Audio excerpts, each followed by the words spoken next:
So, if you're wondering if Final Cut Pro is for free, you should watch this video. Spoiler, it is. Step.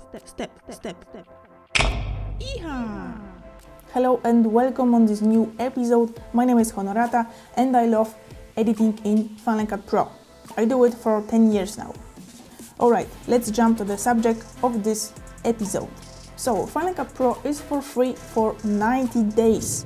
All you have to do is download trial version. You can click in the link on the description. Before you install the software, you should take a look on these minimum system needs for your Final Cut Pro.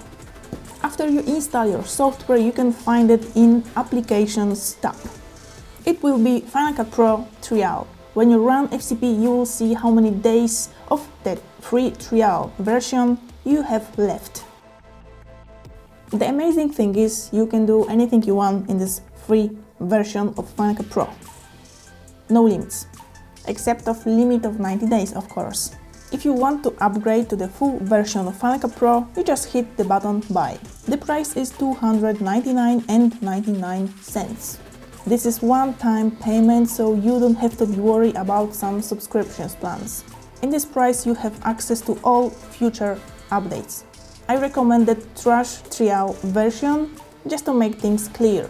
In case if you are wondering what happened with your additional effects, titles and so on, they stick to motion templates folder. Alright, that's all for today's episode and see you in the next one.